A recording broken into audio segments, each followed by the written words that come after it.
Hello, welcome to Orion Policy's webinar series on transnational repression. My name is Suat Cubukcu.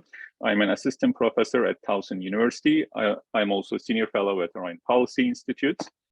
Orion Policy Institute is an independent research-oriented think tank based in Washington, D.C. We bring practitioners, scholars, researchers together to promote good governance, advance human rights, and improve policy. Please visit our page at orionpolicy.org and follow us on Twitter and LinkedIn.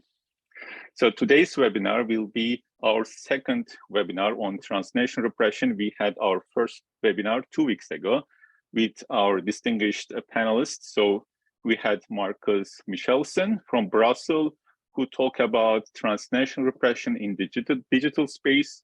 And also we have Dana Rose from University of Notre Dame, who discussed transnational repression among diasporas, especially in Syria, Syrian and Libyan diaspora in the Western world.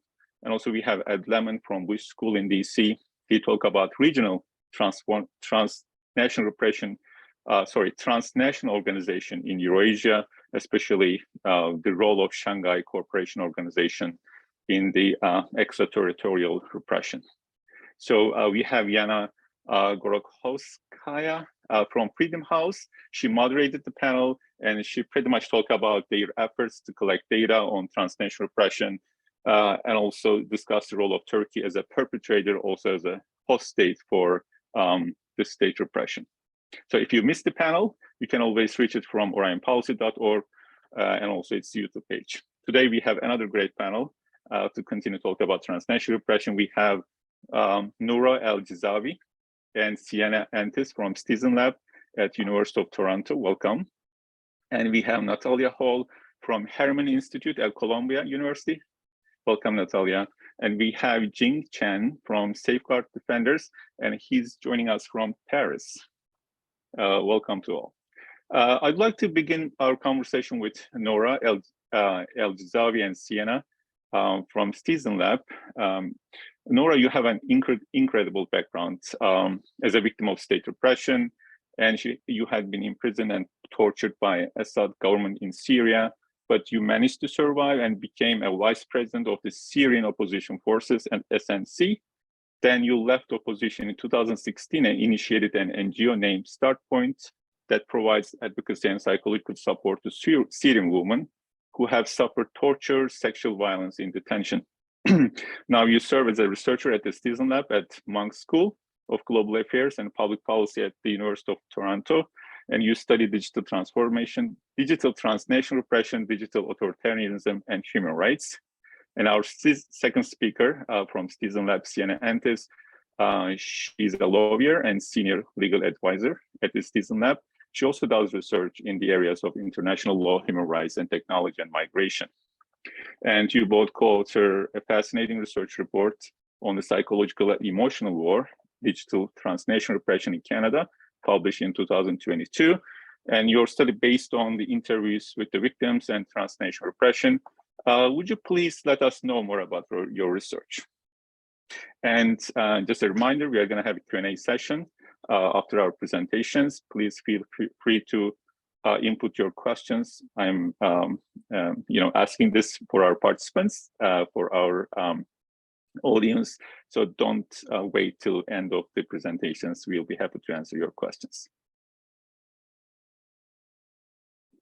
So I will turn it over to Noura and Siena. Thank you so much. I think Siena would go first, and then I will take the second section of the presentation.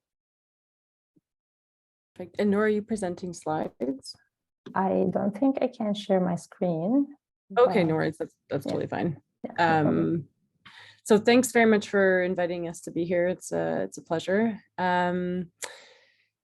So for those of you who don't know the CitizenLab, I'll just do a little introduction. So our work over the past 2 decades has focused on studying how surveillance technologies are used by governments to infringe on human rights. And over the past few years, we started coming across several cases of cross-border targeted surveillance of human rights activists and journalists, which pushed us to want to develop a specific research stream into digital transnational repression, which is what we're going to speak about today. So briefly, I'll speak a bit about transnational repression, especially for those who weren't able to attend the first seminar, and dig into the concept of digital transnational repression. And I'll also do a brief introduction of our research program at the CitizenLab on digital transnational repression, which was the foundation for the report that was just mentioned. And then Noura will talk in more detail about the types of technologies we saw used by state actors undertaking digital transnational repression, and we'll discuss, which I think is probably the most interesting part, the social and psychological impacts of this type of activity. And then if there's time, we can close with some recommendations on how we think, for example, the Canadian government, but also applicable to other governments, might address digital transnational repression. So before looking at digital transnational repression, I think it's important to have a general sense of what is transnational repression. I'll go through this a bit more quickly with the understanding that many people probably have attended the first panel. So transnational repression describes situations where governments act to silence, harass, or intimidate dissidents and activists, usually nationals of their country, but not necessarily always, who are living abroad in what we call the host state. So in other words, this covers situations where states extend their repressive policies and practices outside their territorial boundaries and into the territories of other countries, the host states. A regularly cited example of this type of behavior was the brutal murder of Saudi journalist Jamal Khashoggi by Saudi authorities in Turkey. This is one of many, many examples that we've seen over the past few years. And of course, Freedom House's 2 reports on transnational repression are a great starting place to sort of develop a foundational understanding of what we're talking about. And I think Jana might have mentioned this last time, but it's quite difficult to sort of understand and understand the frequency and scope of incidents of transnational repression. But like I said, the Freedom House report makes a good first stab at doing that. So I believe they reviewed 608 cases of direct physical cases of transnational repression between 2014 and 2020, but this would likely include many more cases if we're including, for example, digital cases or non-public cases. I think one thing to note is that's quite interesting and impressive is the number of countries that are engaging in this type of activity. So I think it was a total of 31 countries engaging in transnational repression, taking place in a total of 79 host countries. So the country in which the dissident or activist is living in when they're being targeted once they're outside their country of origin. I think Freedom House also made the important point, and other researchers as well, that transnational repression is becoming normalized, and their data suggests that this practice is widespread. It engages not only powerful and well-resourced governments, but also smaller states that one would think less capable of engaging in this type of activity due to limited resources. Further, it's happening in numerous different host states, both democratic and authoritarian, and many of these states would generally be considered safe for dissidents, for example, the targeting that we saw in Canada, but these numbers suggest a different reality on the ground. So let's take a closer look at what is digital transnational repression, now that we have a sort of a basic understanding of transnational repression. So we consider digital transnational repression to be sort of an extension of transnational repression. So we define as situations where countries of origin using digital technologies act to silence, persecute, harass, or intimidate dissidents and activists living abroad or in exile. So in short, digital and transnational repression is transnational repression using digital technologies. And finally, just before I close on with more details in our research program, I just want to sort of give you a sense of why we think studying digital transnational repression is important as a distinct aspect of transnational repression. I think it's of particular interest because these types of digital activities are highly scalable. So technology makes it relatively cheap, depending on what technology you're using, to engage in activities that can silence or constrain dissent, not only domestically, but abroad as well. And there are a growing number of options for how this type of repression can be undertaken, from, for example, the use of expensive spyware to less expensive phishing campaigns to gain personal information, for example, in order to identify a network of activists, many of whom, for example, might still be in the country of origin and thus susceptible to being detained and tortured and so on. And Noura will provide, I think, a helpful overview of some of the types of digital technologies that we saw used in against dissidents and activists in Canada. Safe to say that digital transnational repression involves use of digital technologies which are easily adaptable and relatively flexible. Another important point is that there's little accountability for what happens in these situations. So we know that, for example, states may be adverse to public attribution of cyber incidents just as a starting point. So Canada may not want to point fingers, for example, at the Saudi government. It can also be hard for those targeted to discover when these activities are happening. For example, spyware is next to impossible, I think, for the average person to sort of determine whether it's on their device, and they have to consult with specialists. And it can be very difficult to prosecute these types of cases as well for similar reasons, if it even gets to the point where law enforcement takes it seriously, which is another issue we saw in our research. And I think finally, it's likely that we will see more and more uses of digital technologies to silence dissent abroad, which matches sort of how digital technologies are being used within authoritarian regimes to silence dissent within the borders of the countries of origin. The surveillance industry is rapidly expanding. There are more and more new tools coming on the market. And we see, for example, with the proliferation of spyware, that the mercenary spyware industry, the existence of a private sector that will supply these tools to basically any country that can afford to pay, is causing serious concerns with regards to targeting of human rights defenders and civil society.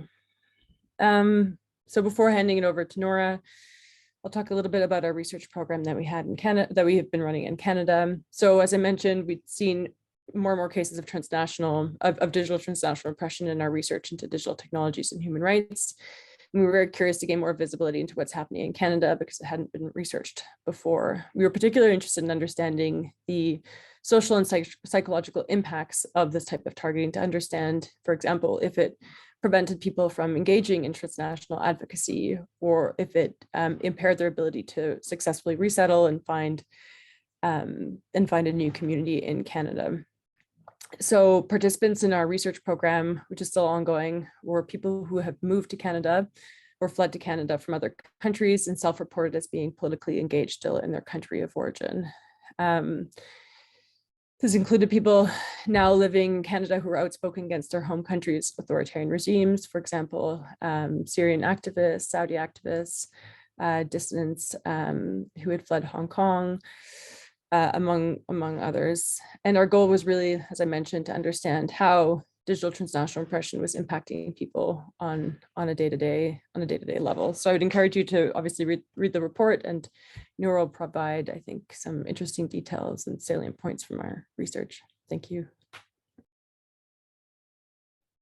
Thank you so much, Siena. And yeah, besides the report, we have like a very nice and interesting clip that we try to summarize within it, the stories of the participants in this research. So I will try to speak a little bit about the technologies that's being used in the digital transnational repression. I guess like many people who are watching us now are asking themselves what digital transnational repression looks like in practice. And again, in all of my presentation, I'm not saying like this is the entire scene or the whole scene of the digital transnational repression. I'm only drawing from the experiences of the participants in our study. So it's very limited to the data or to the interviews we managed to conduct in the first phase of our study. For instance, like participants identify a wide range of technologies that are being used in the digital targeting on them in exile and specifically in Canada. For instance, like the spyware, malware, phishing of their emails and accounts takeover, also SIM card swapping, online harassment, social media harassment, and trolls. Besides the disinformation, DDoS attacks on their organizations or personal websites or business websites also, in addition to the censorship. Unfortunately, given the limited time of this session, I won't be able to dig in details, and to explain every single mean of these digital threats, but we can maybe cover some of these aspects in the Q&A session. As Siena mentioned, we tried also to study the psychological and emotional impacts of these digital threats, and study and somehow how these victims who experience digital transnational repression and maybe other means of transnational repression have been impacted emotionally, psychologically, physically, how their day-to-day life had been impacted, how they managed to survive, to socialize, whether in Canada or with people in their home country. So while this project will only focus on Canada, but we think that the results are universal, and we encourage other researchers to study other contexts beside the Canadian context. In addition to our ongoing research, we can talk about it, how we are moving forward in this. So we specifically ask participants about how their health, for instance, have been impacted, and they describe how digital transnational repression has negatively impacted their physical health. For instance, one of them said, "I'm in constant pain, whether it's stress, headache, or just pain that I hold in my body." They also describe different means of or different impacts of mental health as an example, like feeling guilty, unsafe, insecure, traumatic, suffering uncertainty, paranoia, and other means of mental health disorders, just as an impact of these digital transnational repression. They also describe how they become unable to sleep or to eat properly. One of the participants told us that I was not expecting that there would be a huge attack campaign on me by Saudi trolls. I was shocked, and I couldn't think properly, I couldn't sleep properly, I couldn't eat properly, and I couldn't make decisions properly. So consequently, the digital threats have impacted their work and careers negatively. They describe how they couldn't manage to focus, whether in their day-to-day activities, like conducting their work, how their careers have been impacted, and also how their studies and ability to concentrate in schools. One of them said, "It's very stressful, especially when you study. When you are in school, you are only attending your school. You are listening to what the professor is saying with only 20% of your mind. The rest is somewhere else." They also noted how they feel like they need to self-censor themselves online or in real life because they started to feel unsafe. They describe how every single step that they do is calculated carefully because they need to mitigate the risk. And the sense of unsafety expands beyond their own safety. Safety of others is one of the concerns they raised in the interviews. Thus, they self-censor themselves even on the very personal, ordinary calls, such as calling their families back home. One told us that we don't speak directly and explicitly. In case the communication is censored, they wouldn't really understand what the content of the conversation is. And as maybe many of you know, usually the newcomers, regardless of their status and the purpose of their resettlement to new country, they rely on social networks with communities from their country of origin to resettle. However, for some of the individuals who've been subjected to digital transnational repression, such networks or communities might be a source of fear, as they feel anxious about the possibility of being targeted through these networks by authoritarian regimes, loyalists, or informants. A participant expressed how they try to avoid any interaction or socialization with the people from their country of origin in Canada, saying, "I'm just limiting who I'm meeting with so that I'm limiting the threat coming from any potential target." whereas others avoid socializing with people from their country of origin because they feel afraid and concerned for the safety of these people, when said that I don't want them to suffer any consequences from associating with me. Unfortunately, we know that men and women are being targeted digitally and physically, also in transnational repression and digital transnational repression. But the experience of female activists was a bit different. As many human rights organizations maybe reported how authoritarian regimes commit sexual and gender-based violence as a mean of torture. Physically, the female activists are, when they are not in the physical reach of the authoritarian regimes, digital technology enable these regimes to digitalize the violence. Several participants noted that the online harassment they faced often had a gender-based component, and several females describe how the misogynistic gender-based forms of harassment they faced when described like she received like very descriptive rape message that she believed like this message was formed on misogyny. Others said that they targeted her based on her appearance, and another one explained how she was stalked while she was walking in Canada on the street. Also, like all of these components together, besides the other means of repression and digital repression that the dissidents face, take us to the conclusion that dissidents' departure from their country of origin don't necessarily resolve their concerns regarding their physical safety.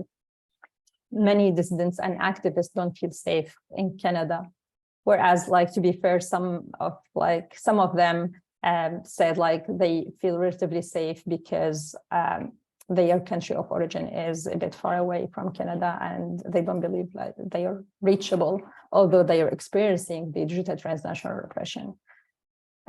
Some participants noted that in addition to digital transnational repression, they were also subjected to other means of physical repression.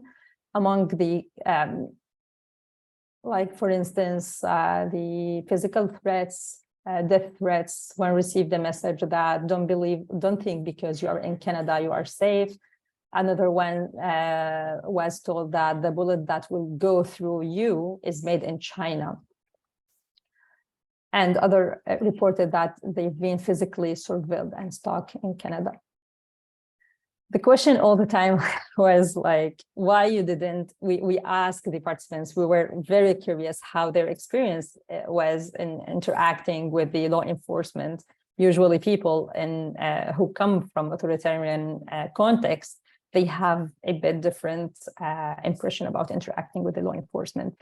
However, it was like quite surprising that participants in our study reached to the law enforcement, try to report the different means of harassment, whether like physical or digital harassment, to the Canadian law enforcement, whether like the police, RCMP, CSIS, and they, in general, they describe the response from the law enforcement in Canada like unhelpful. And they were frustrated with the lack of governmental assistance, and they felt like they were forced to deal with the digital transnational repression alone. One of the participants, for instance, told us that she raised the issue of digital transnational repression she's been subjected to with like a Canadian high-level official in the Canadian government, but she felt that there was no recognition or support for the Canadians who are facing such concerns or such kind of attacks. I think that's all from my end. In the meantime, I'm really looking forward to the questions, and maybe we can discuss more in details some concepts we raised. I don't know if do you want now, Siena, to jump to the recommendations? or we can keep them to the end. Okay, thank you so much. We're going to put the Q&A session at the end. Siena Awesome. and Noura, thank you so much for this kind of interesting research, and I believe you're going to get so much interesting questions. And it's interesting to see how the technology works as a double-edged sword, right? It is used pretty much by the activists, right, to reach larger audience, especially with the social media, but then it turns out to be a long arms of these authoritarian regimes. Thanks again for the framework and also for your findings about your research. Let's turn to our next speaker, Natalia Hall. Natalia is a research fellow at Harriman Institute at Columbia University, and she specializes on Eurasian security matters. And prior to her position at Harriman Institute, she worked at the Carnegie Endowment International Peace on the Russia and Eurasia program and at the Eurasia Foundation. And she co-authored a report with Ed Lemon, who was one of the panelists in our first session. And they worked on the China's transnational repression of Uyghurs. And I turn it over to Natalia. Thank you very much, and thank you for that introduction. And thank you very much for convening this panel today. It's been great to hear from a lot of these wonderful panelists a lot on these topics. A lot of their work has informed my own, so it's great to be here. First, I'm going to start with some overall remarks about the data set that Ed and I have collected, and then turn to two specific case studies of detention and refoulement. So since 2021, my colleagues at the Oxford Society for Central Asian Affairs and I have documented 7,100 incidents of transnational repression involving Uyghurs or other Turkic minorities from Xinjiang. This is comprehensive research, as you can see, but there is a deep lack of available information based on the nature of transnational repression and the limitations of our methodology. We're looking specifically at news media and a few interviews, but there's a lot underexplored here in this area, as both Noura and Siena noted in their presentation. The scope of transnational oppression is much, much wider, and we merely have shed a light on a small corner of a much more vast reality for Uyghurs and many other Turkic minorities living abroad. Our data represents that this is a truly global issue. We see cases of transnational oppression appearing in 44 countries worldwide. Our trends over time mirror approximately what is happening in Xinjiang, waves of outmigration due to crackdowns and announcements, and then that is strongly correlated to geography. So for example, in 2014, Xi Jinping announced his Strike Hard campaign. There was also incidents of violence in Xinjiang during that period. Uyghurs largely fled abroad through Southeast Asia and onward to Turkey. And so we see during that period a sharp increase of cases of detention and refoulement in Southeast Asia in correlation to that travel. Of the approximately 7,100 cases that we've seen, 1,500 about involve the extralegal detention and or refoulement of Uyghurs living abroad. And I want to take you guys through two case studies to really speak to the heart of what I'm really talking about. I know that the words detention, refoulement say things, but I want to give it a feeling of what that means. So the first case I'm going to talk about is that of Ersin Erkinoglu. He fled Xinjiang for Kazakhstan in 2019 after seeing those around him disappear into the camps. Erkinoglu claimed that he did not feel safe in Kazakhstan and was worried that the government might deport him, so he fled to Turkey, where he applied for refugee status. The government of Turkey denied that application, so Erkinoglu fled into Europe, ultimately ending up in Ukraine. Once in Ukraine, he reported that he had experienced harassment from unknown individuals and tried to leave for Poland and then Slovakia, but was detained. And in the latter case, actually deported back to Ukraine for not having a passport. In Ukraine, he was detained in Lviv and set to go on trial in August 2021 for illegally crossing the border. But due to delays and then the escalation of this case, Erkinoglu was still in detention when the war in Ukraine started in February 2022 and experienced difficulties fleeing the conflict as it unfolded. He is now in Poland thanks to the work of human rights activists and lawyers who helped get him across the border without the proper documentation generally needed for that sort of thing. But he's there now, he is safe for the moment. In Erkinoglu's case, we see a number of detentions, deportations, and this clear lack of documentation, which really presents a problem for Uyghurs and Kazakhs fleeing Xinjiang. I will touch on that later in my presentation. The next case I'm going to talk about is that of Zinetgul Tursun, and I want to apologize in advance that this case is one of the more disturbing ones that we've seen of refoulement. In June 2019, Zinetgul Tursun and her two daughters were detained and held in the Izmir Detention Center in Istanbul. They were deported to Tajikistan against their will after allegedly being given fake Tajik passports. All three were Turkish residents at the time of this deportation. Eyewitness testimony alleges that they were given drugs that knocked them out prior to the flight and that they only regained consciousness once on the plane. There were other Uyghurs on the flight, according to the Tajik eyewitnesses. From Dushanbe, Tajikistan, Towson was allegedly sent on to Urumqi and then on to Gulja, where her mother reports seeing her before she disappeared. It is likely that Zinagul was placed either in a re-education camp or in Xinjiang's carceral system. The Turkish government, in cooperation with Tajik authorities, later claimed that Zinagul had entered Turkey from Syria in May 2019, and that she was a Tajik national named Rahima Ahmedova. I personally did a lot of extensive research into this case to see if there were any grounds to those claims.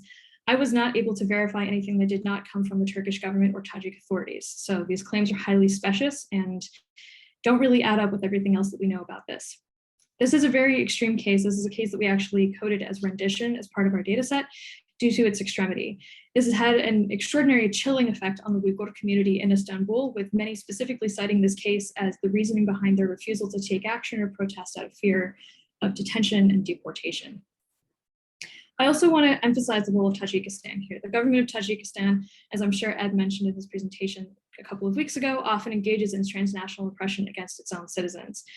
However, it has also helped support China's transnational repression. According to ICC documents between 2016 and 2018, more than 2,900 Uyghurs have disappeared from Tajikistan alone.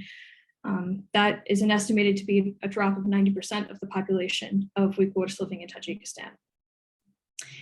Tajikistan has a particularly close relationship to China. They have a deep economic relationship defined largely by Tajikistan's debt to the Chinese government. And there are ongoing rumors of a People's Armed Police base in Tajikistan along the Wakhan corridor, suggesting that the security relationship between this Central Asian state and China is deepening.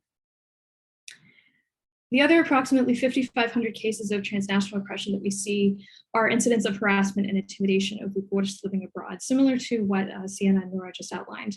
This harassment and intimidation includes a wide array of tactics used by the Chinese state, from phone calls and messages on WeChat to smear campaigns.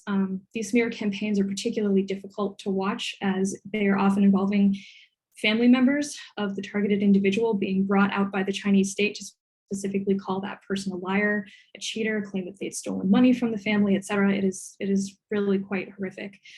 Cyber attacks, as Noura and Siena just outlined, and the use of proxies in Xinjiang, which are used by the Chinese state to force Uyghurs into divulging personal information, returning to China, or divulging information of community members who they interact with on a daily basis. There have actually been 2 cases in the West of espionage, explicit charges of espionage brought against Uyghurs for this particular type of coercive espionage that we see. As I know we just talked about the cyber attacks, I won't speak too much to those, but that is something that we see very intensively focused on the Uyghur community, particularly against the World Uyghur Congress, against Uyghur Human Rights Project. Among many of these organizations that are particularly vocal about what's been happening, we see a lot of repeated DDoS attacks, APTs, and this is an ongoing problem. I want to return particularly to the denial of documentation for Uyghurs. This has a number of second and third order effects that Siena and Noura started to outline. Uyghurs really struggle to claim refugee status in a lot of countries because they do not have valid passports or other forms of documentation, which is a very specific and explicit tactic leveraged by the Chinese government to prevent this. Without refugee status, Uyghurs can't attend school. The children cannot attend school. They cannot legally find work. And because of this, many Uyghurs living abroad have become homeless and struggle to sustain themselves financially. We've also seen many cases of family separation where children are left alone in Istanbul after their parents have disappeared into the camps. So we see a wide nexus of these problems, and as my co-author and I argue in our upcoming report, this is a secondary humanitarian crisis. We see a lot of challenges to Uyghurs' mental well-being, their livelihoods, and their legal legibility. So I hope this really broad overview of our research has been helpful and informative, and I really look forward to answering questions during the Q&A. Thank you very much. Thank you so much, Natalia. This is a kind of incredible facts and the data that you share with us. Thank you so much. And also, it's interesting to see how some governments actually works as a perpetrator of transnational repression, and also host these kind of transnational repression activities in their own countries. It's a kind of interesting relationship, especially in the Eurasia region. So let's move on to our third speaker, or the third presentation. Jing-Jie CHEN, who's a researcher at Safeguard Defenders. So Safeguard Defenders is a Europe-based NGO that works to promote human rights and the rule of law in Asia. And Jing actually focused on China's state media and its role in extraterritorial repression. So would you please tell us more about your research, Jing?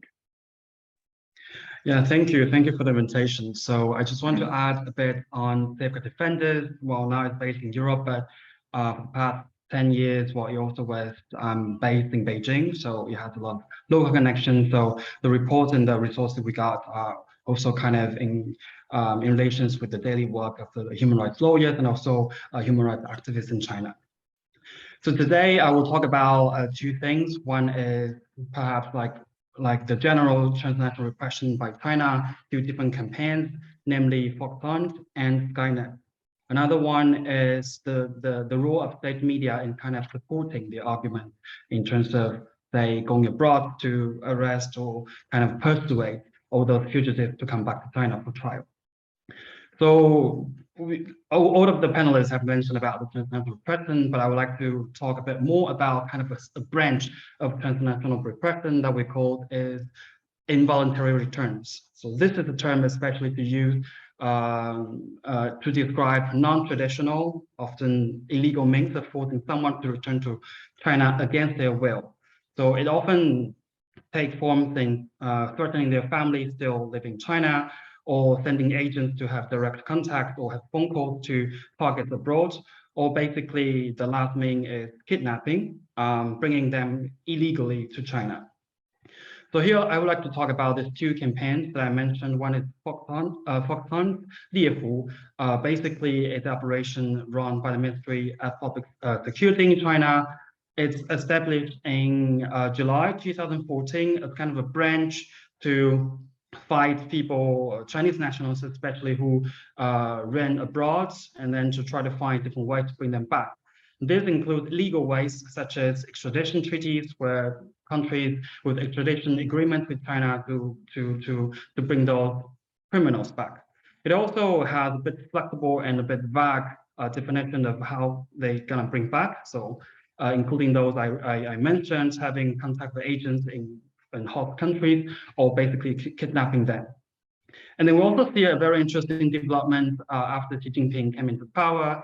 That is in 2018. That is in 2015. That a more broad framework, let's say, under anti-corruption campaign proposed by Xi Jinping to be established in China and have wide range of activities. And this includes Fox Hunt that I mentioned before. So this broad network of broad operations was mostly conducted and directed by CCDI. CCDI is a Chinese Communist Party organ, basically run and to define who are criminals and who might have issues with corruption, and basically help Xi Jinping to run with this anti-corruption campaign.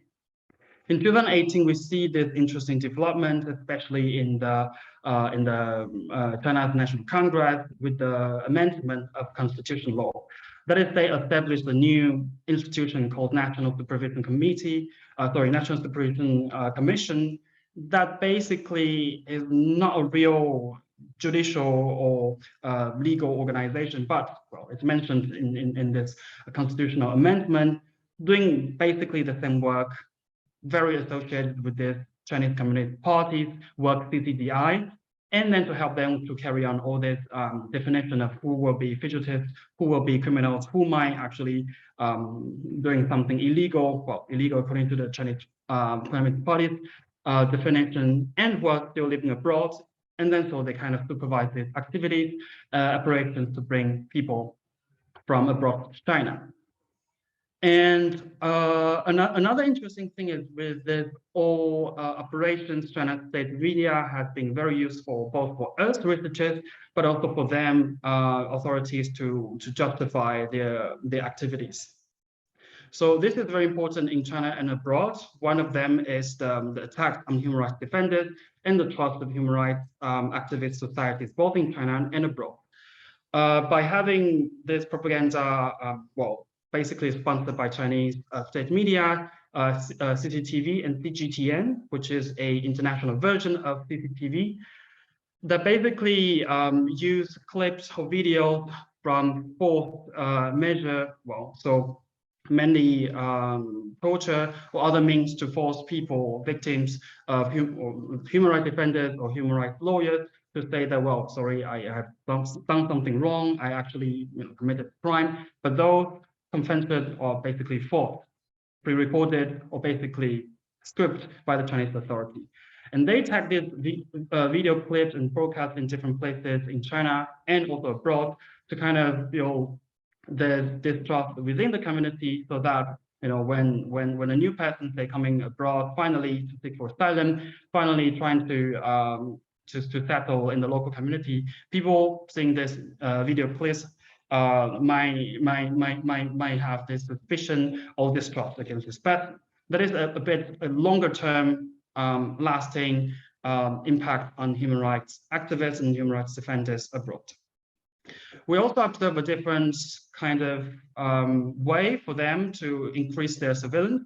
One is in their Chinese Facebook called Weibo, that starting this year, they have to the addresses or the locations of the users have to be shown publicly. So then the online police or anyone who can actually see your comment will be able to see, for example, you're in Shanghai or you're abroad. And that is also very interesting because mostly when people are having their user address abroad, their comments are considered as non-valid or say pro-Western. And this kind of distrust in the society, especially in online, will also be very, very difficult for people to actually speak about things they generally have seen and have witnessed. And another thing is the Fox Hunt and also the Skynet operations has been going very broad and has been increasingly used since Xi Jinping came into power. So I would like to talk about several different means for Chinese authority to kind of impose this transnational repression in different places. So I talked about extradition agreements that Chinese authorities have with different countries. Now we have, China has ratified 43 extradition agreements with 14 other they have signed, but they are still waiting for other countries to ratify.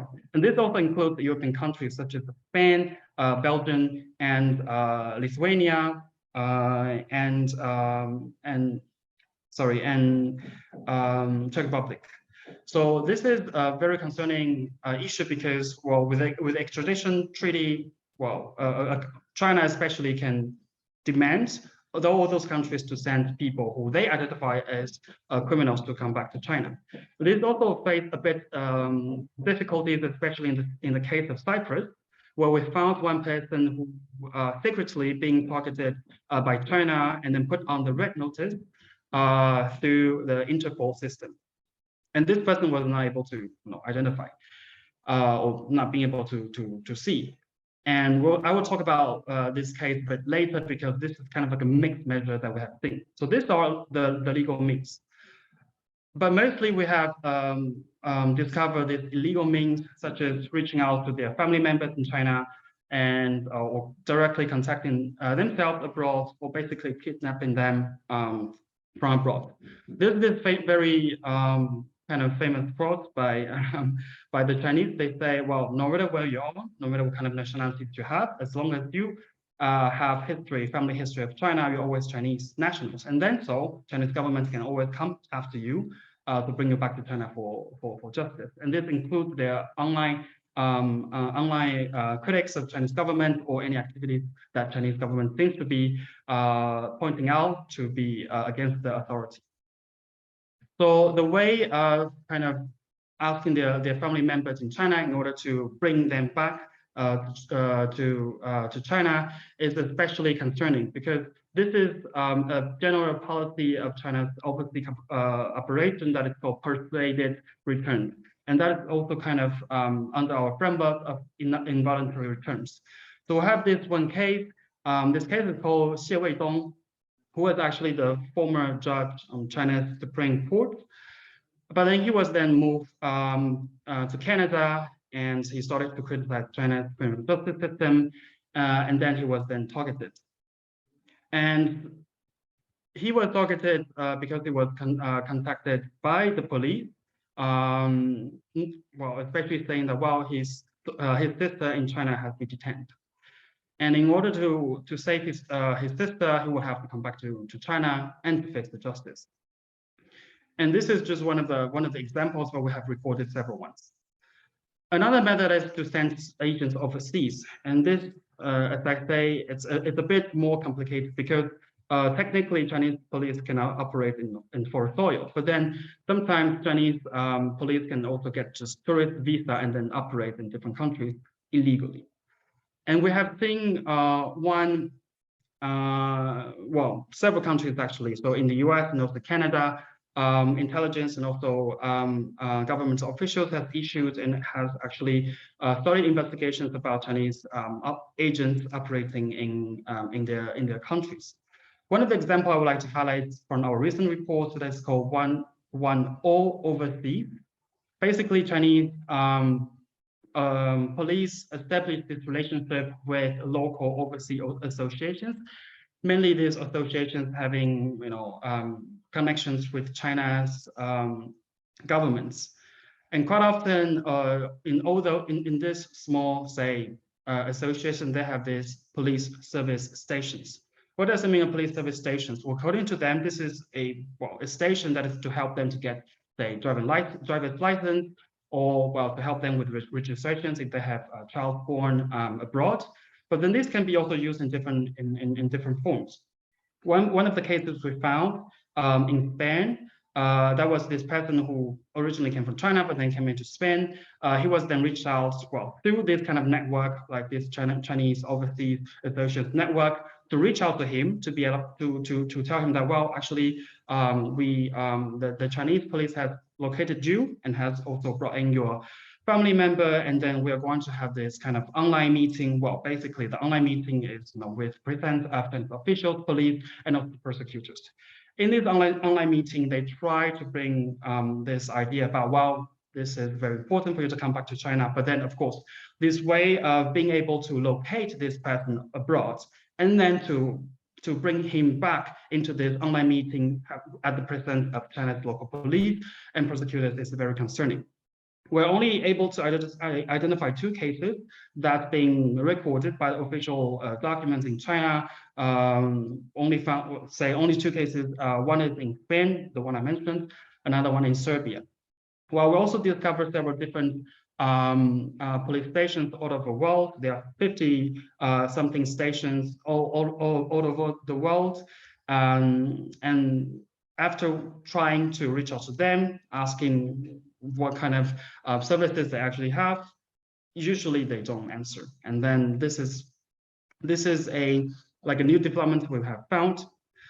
The last one is the direct kidnapping, and I think you might have heard of the case of Gui Minghai, who is a Swedish national but of Chinese origins, and he was staying in Thailand at the time when Chinese agents actually came to his residence in Thailand and basically took him away. And he was then imprisoned until now. And also his daughter was reached out by Chinese agents saying that, well, she should not continue her advocacy for her father. And so this kind of method has been recorded, and we have seen even during COVID, those numbers have not been dropped. And there's a final case that is in Cyprus. Basically, it combined all this methods. So the target was basically requested under China's extradition treaty with Cyprus, but then it was not successful. And then so Chinese agents started to contact this person's wife, saying that, well, you are now targeted also by Interpol, and you might face extradition, or basically you can just convince your husband not to try to fight the extradition court, and then so it will be fine. But then this also has to do with other family members, for example, also their kids in Cyprus was able to renew his passport, and then so his kid basically, with nothing to do with his parents' activities, but still pocket. So this is kind of like a combined way. And also this person in Cyprus, his family members, 3 of them have been detained. All these ways by Chinese authorities to bring this person back. There are still more cases I would like to present, especially on the operations and the impact. And perhaps I'll also talk a bit on the asylum cases abroad, but I think I will leave it to the Q&A session. Thank you. Thank you, James, for sharing this kind of like state mechanisms used as a kind of instrument to reach out like the dissident voices out of the countries. And so I'm gonna happy to open Q&A session. So we have multiple questions. So I pretty much try to bundle these questions around the topics. And one of the major questions that I get multiple times is, as a democracy is in declining trend and authoritarianism is on the rise, and you actually reported many disturbing cases, from Canada, from Eurasia, and Chinese activities. So, so how could democratic countries, states, can actually help us to mitigate this issue? So this is a general question, and it's a kind of policy-oriented question. I'll be happy to have all of your comments on that.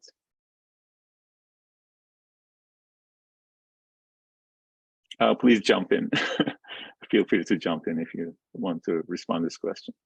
I'm happy to start us off. I think developing awareness is probably the first and most important thing. Making sure that democratic countries are aware that this is happening, making sure that this is something that law enforcement as well as the national security apparatus is situationally aware of, but also aware of specific incidences that are taking place in local communities. I think that's probably the most important first step. After that, there are a number of things that steps that can be taken. I think my colleagues and I have advised the FBI, for example, to set up a Uyghur language tip line, basically, that can be used specifically for Uyghurs to interface directly with the government and talk to the government and say, like, this is happening to us. So I think helping, for governments in particular, helping these communities, giving them the tools to advocate for themselves is helpful.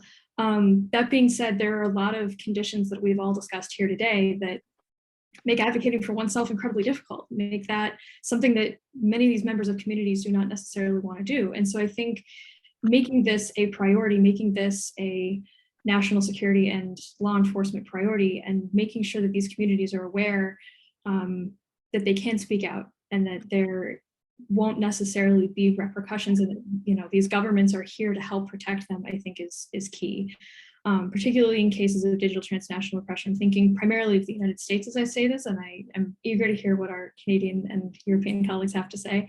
But that is something that I think comes first and foremost to mind, is awareness on both parts, on the part of the government, but also helping Uyghur communities in the United States feel safe. Thank you, Natalia. I can just maybe supplement that a bit. I think those are excellent comments. I think in the Canadian context, it's interesting because we hear Canadian policymakers speak about, for example, foreign interference, but it's mostly, so it's a threat from abroad, but mostly framed as a threat against, for example, Canadian institutions versus direct attacks on the human rights of, for example, dissidents and activists who are Canadian or living in Canada. So I think having some kind of common language across different democratic states would really help sort of track this behavior and sort of form the basis for developing a unified policy response. Because I think the transnational and international nature of it means that I think it's inevitable that if this issue is going to be tackled more directly, it will require coordination across different jurisdictions. And then to Natalie's excellent point about helping people advocate for themselves, I think there's been some interesting ideas that Freedom House has also raised, but that we also sort of saw in our research that, for example, there's an opportunity to really sort of integrate an understanding of transnational oppression when someone, for example, first arrives in Canada through, for example, the refugee application system, or when they're interfacing, for example, with community organizations that work on helping someone get through the refugee system or the asylum system, refugee system in Canada. So that's one. So I think there's an opportunity really for sort of government community collaborations, and that sort of collaboration will be necessary, especially where there might be a lack of trust. And then another issue we saw in our research was this just lack of understanding and training among law enforcement regarding like what is transnational repression, what are its digital dimensions. I think there's a ton of work that can be there. I mean, law enforcement, their reactions were often just quite dismissive, or they proposed solutions that were very expensive, like hire a private investigator, which I thought was a creative one, depending on the context. So I think there's a lot of work that needs to be done there in terms of sensitizing law enforcement to be able to sort of understand what the concern is that's being brought to them. When it comes to digital repression, this is work that we are sort of actively thinking about more now, but there's definitely a role for social media companies in particular, because that's often where we see disinformation campaigns, smear campaigns, harassment happening, to step up and play a better role. So that forms part of a larger discussion about content moderation that I would probably is not worth getting into right now. But I think just to flag that there's definitely a role for private actors to help address this type of activity. And maybe Noura has some comments to add to this. Thank you so much. You already, like both you and Natalie have like raised, Natalia, sorry, have raised like very important points. But I think one of the recommendations in mind, and we discussed this in many occasions, that usually people when or dissidents in exile, especially in democracy, because we can talk about this later, but in democratic countries, they feel like and somehow they don't know who's exactly in charge to receive these reports. This is one of the barriers because it's a kind of mess. And whether if they report it to the intelligence forces, for instance, they would say like, okay, they might give them any kind of answers, like, for instance, hire your own bodyguard or stop posting your photos on social media. This is, by the way, it was one of the answers that one of the participants in our research received from the law enforcement when she reported online harassment targeting her.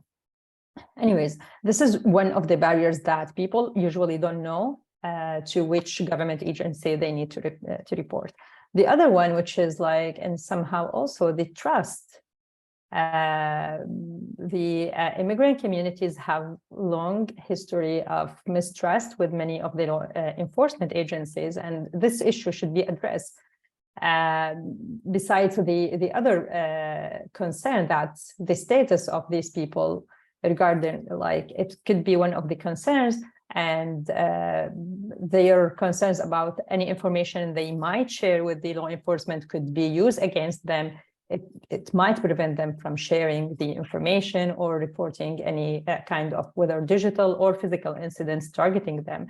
So all of these things together, we thought like it could be solved through establishing a new agency, which is a combination between like to play a coordination role between the government agencies. Civilians collaborate with the civil society from these communities, refugees and immigrant communities, support them, guide them to the proper agencies and institutions where they can seek help and can work on behalf of them with the law enforcement. This could be one of the ideas. Absolutely, there are a lot of things to think about and to propose, but we're thinking about the doable things. And definitely justice and accountability is one of the most effective tools, because without justice, without accountability, there is nothing that would prevent the authoritarian regimes from keep and continue targeting dissidents, whether digitally or physically. Thank you, Noura. Jing, would you like to tell something about it? Yeah, and maybe just one kind of case that I found that is perhaps also the understanding of asylum, understanding of previous activities back home. So while for people coming out of authoritarian governments, well, here about China, especially the activities may not be as easy to be found, to prove that they have previously participating in human rights campaign and all this right defense. We have seen also a case where immigration, when reviewing the application, saying that, well, you can't really prove that you have been actively throughout the years being a human rights activist, and your role in this human rights movement aren't substantial.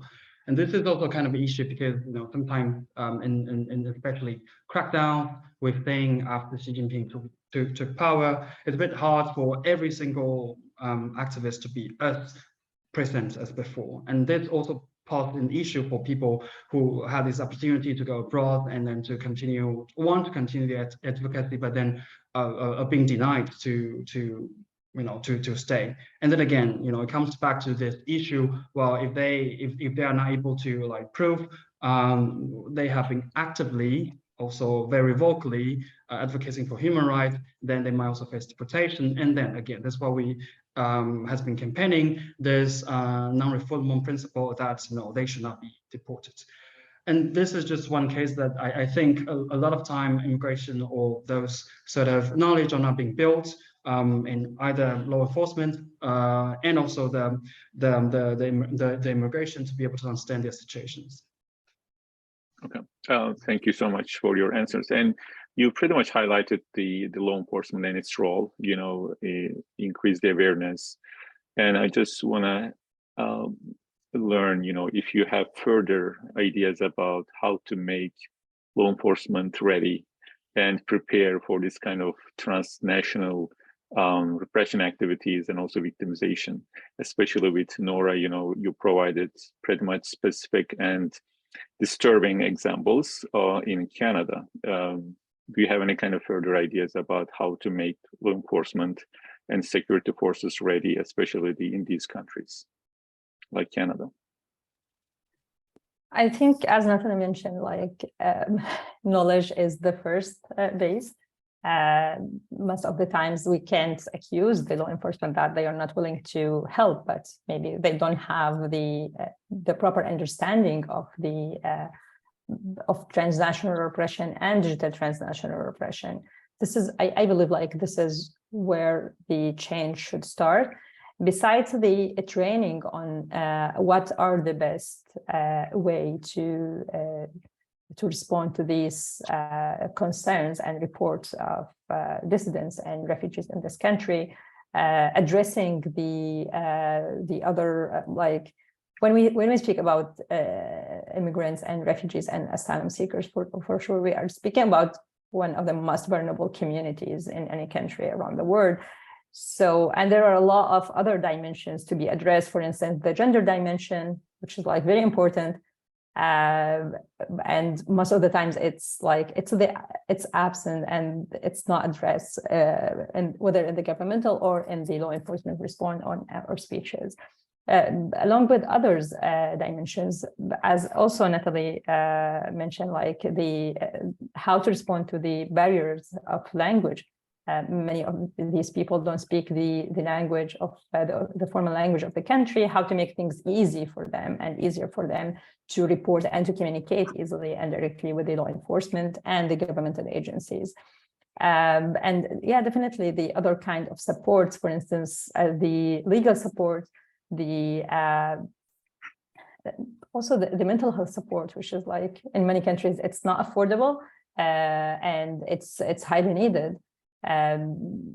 Because as we presented, there's a lot of very serious and chilling effects on the dissidents' mental health and well-being in general. So I believe these are the issues or the practical recommendations in my mind. I don't know if the other folks have more to add. Thank you. Thank you, Noura.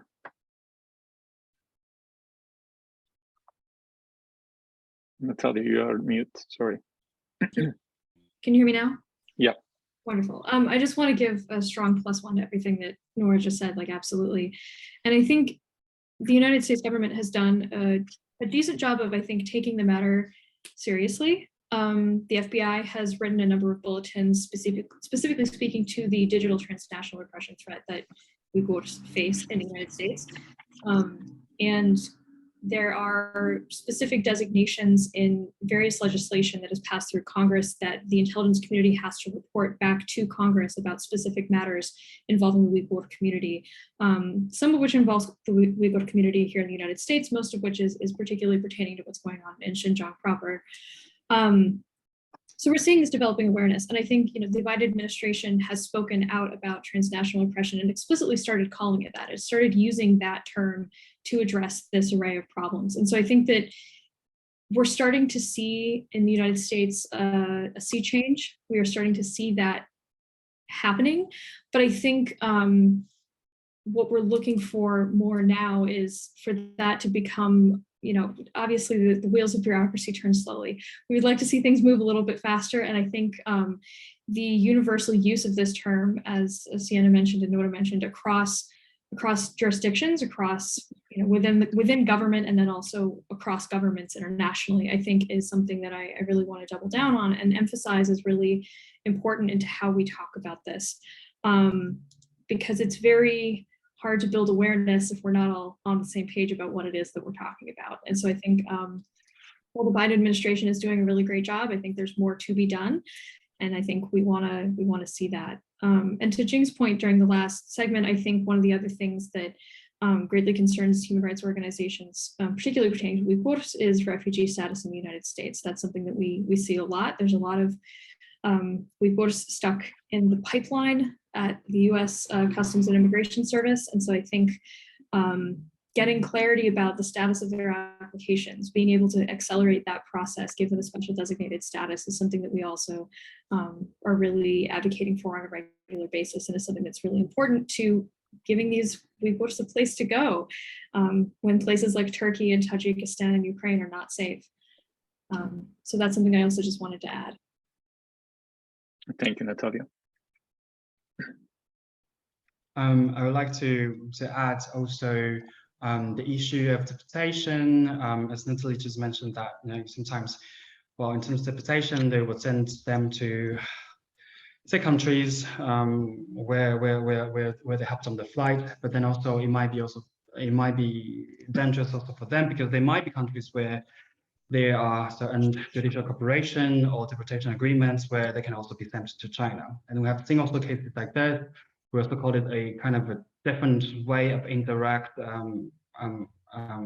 activities they do in order to bring the targets back to China.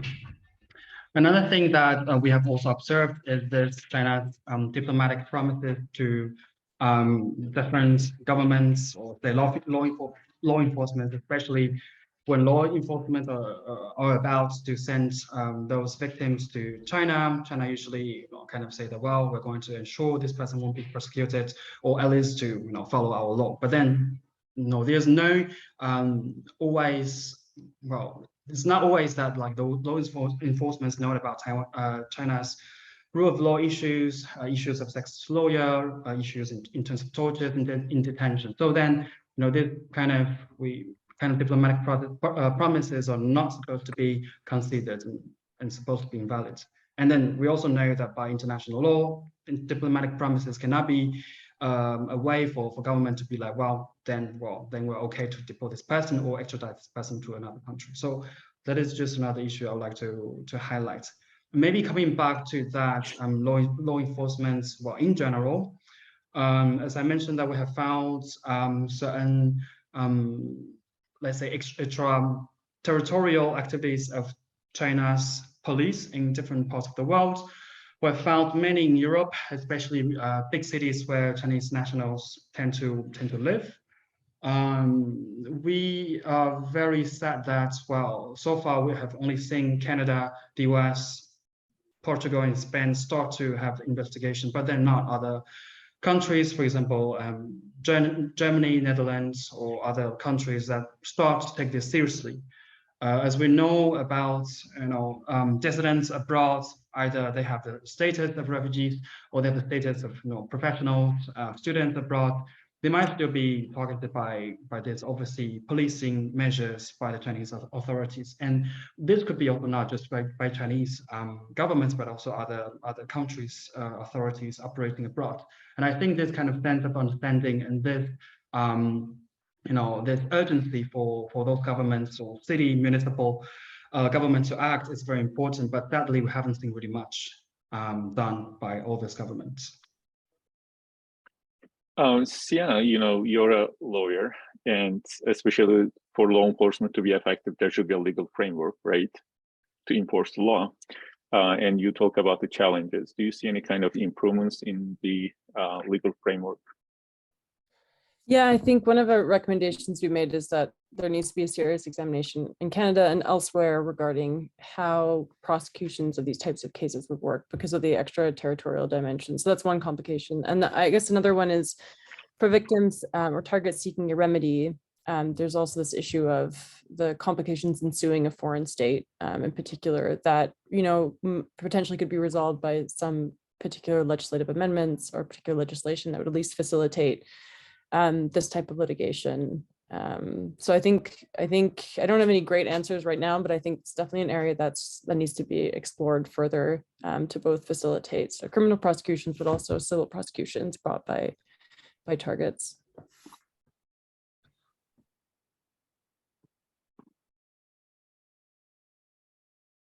Okay, another question is, especially to Natalia, you talk about disturbing cases in Turkey and in the region. So do you see a kind of a specific role for the United Nations and other international organizations to deal with this issue?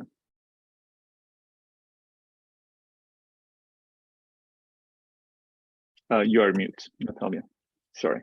Sorry, is this better? Yeah. Okay, wonderful. Mute bingo.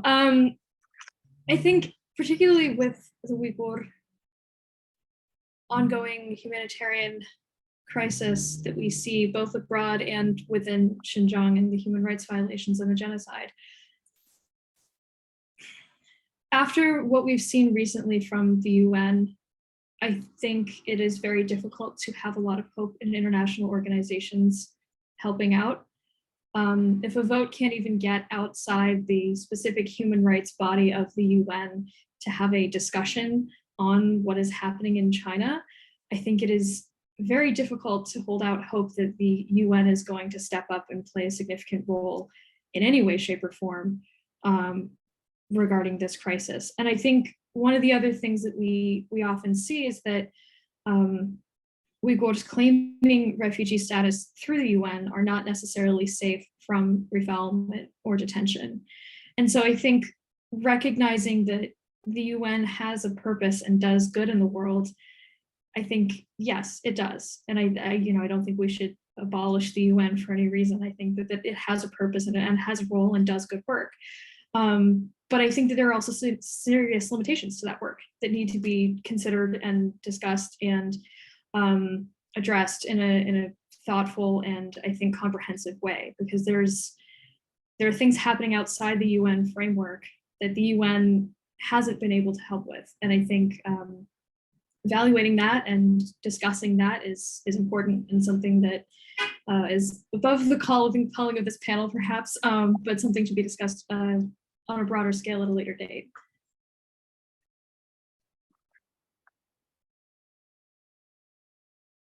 Anybody wants to add on? Okay, so another question from one of our senior fellows, Towson. He actually, wants to be specific about your research, and then especially Noura and Siena, your research. How do you actually recruit these victims, and especially in a kind of scary environment, and how you can make sure that they are going to be safe by sharing their experiences.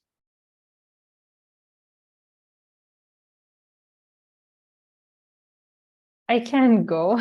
So yeah, to be honest, in the beginning, it was a bit challenging because although like some cases were reported publicly through the media, but we know for sure that like more cases were not reported, and the victims didn't feel safe to speak. or to share the targeting they've experienced publicly. So we started actually by speaking to the activists from the communities, and it took us a while to recruit the final number of participants in our study. Basically, we managed to recruit 19 participants from, like, I believe, like a good diverse demographies. For instance, from Rwanda, Saudi Arabia, China, Yemen, Syria, Hong Kong, Tibet, Afghanistan, Baluchistan, Iran, and East Turkestan. So it was tough, but we managed to do it. The other thing, I believe, like this kind of research, besides like the ethical protocol we had, building trust with the participants, we responded. We had like open and honest discussion with them about the data, about how we're gonna save and protect their data, the information they are sharing with us, and what are the outcomes are gonna be. I believe one of the issues that assured them on top of everything is how they can share their stories, and the anonymity, like give them some kind of assurance that they're at least they're mitigating the risk, and they're not expecting themselves to face any consequences, because many of them were like saying, we still have family and relatives back home. We don't want them to face any kind of consequences. This is why we don't want any identifying information to be shared. And this is what we did exactly while drafting the report. And afterwards, we check with them on the first draft and the second draft, if they are satisfied with the information, if they feel comfortable with the like amount of information we are sharing and how we are writing their stories. So making the balance was a bit hard, but I think like also building the trust is very important. And here's, by the way, what was missing in the media, if I want to just give a hint about the area to improve, is like the vast majority of technical reports about the spyware exploit and digital threats, for instance, targeting dissidents, were only focusing on the technical aspect without addressing the voices of the victims. And what we've been seeing like over the last 2 or 3 years was like good steps moving forward in addressing the voices of these people. But I believe like more work should be done, because we need more stories and centering their voices instead of just speaking to the experts and to people who can give us like the proper and broader view of the information. Siena, if you please jump in. No, I think that's great. The only thing I would add is that we're actually now sort of we're continuing this research by investigating in more depth what we call the gender dimensions of digital transnational repression. So really understanding how women in particular are impacted by this type of behavior, and sort of what techniques states are using when they undertake, in particular, digital transnational repression, but it also obviously brings in other forms of transnational repression. So I think there's definitely, so it's going a little bit to the left of the question, but there's an opportunity, I think, to really develop sort of research into particular aspects of digital transnational repression, such as gender, or the like with continuation on the psychological and social impacts. That will be interesting in understanding really what the impact is of this type of transnational activity, which will hopefully contribute to advocacy efforts to counter it. Yeah, thanks so much for your insights. Actually, you know, if you look at the Q&A, there are like many questions. There are some specific questions. If you wanna you know, go over and answer one of these, please feel free to do so. As you know, we discussed about the law enforcement and their resources and the legal framework. Natalia, you talk about a tip line for FBI. It's very interesting to hear about it. So would you please let us know more about how it works and how you reach to the people, the vulnerable groups and the communities? and whether it's functional right now. Natalia, so we cannot hear again, sorry. Yeah. How's this? This is working now. Okay. I keep clicking the off mute button and it seems to be clear, that was a recommendation. That has not been implemented yet. That is something that we would really like to see. And I think, you know, obviously this requires hiring someone who's Uyghur, someone who speaks Uyghur, to be on staff, to be on the other end of the phone, you know, when the tip line is called or when the email is sent about, hey, I'm experiencing digital transnational repression in the United States, whatever form that might take. There needs to be someone on the other end who understands not only the language, but the transnational repression aspect of it, why individuals are experiencing this transnational repression, who really gets it in that deep and profound and really meaningful way. So I think that's probably the first thing. I think also then after that, advertising, that PR messaging out there in the world into these communities that says, like, this is a resource.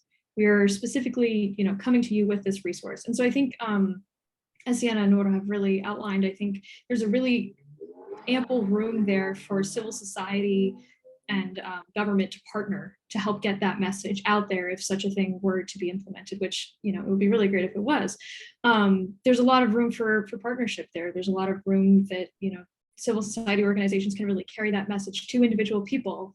And I think communicating, broadly speaking, that no one of these individuals who is facing this is facing it alone is really key. And I think the civil society organizations are starting to really lean into that messaging. And I think there's a role for government to play in that as well. And so I think having government step up and engage and be involved at that level would be great. I would love to see it. It would be really phenomenal.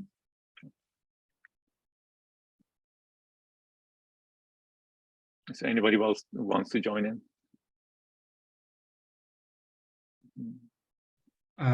Just probably want to add, so, well, at least like the form of transnational repression we found are usually without any evidence left or any, you know, notice, official email stuff that we can actually trace back and to be able to identify. So that is also a bit difficult for victims to come to us, and then, well, not just us, but any other human rights organizations working on this issue. And I think in this case, it must be also, you know, be on the agenda for law enforcement or governments in general to know that there are this form of illegal ways to reach out to people, and it's hard to identify where those threats are. But then, you know, we're still in the process of figuring it out. But kind of having a platform for people to report those cases and to be kind of, you know, able to gather all this data and then to see the patterns will be also important. We're still looking for ways to have a proper system to record this, you know, weight of reprisal, transnational repression abroad. And yeah, I think that would be also very useful for, say, in the future, different governments want to find out all these activities.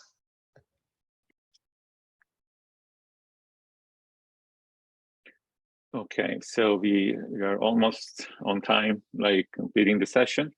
I really thank you so much for your great comments and your insights and your great works and the great conversation today on transnational repression. And thank you for joining us. I hope to see you all at our future events. Thank you so much and have a great day.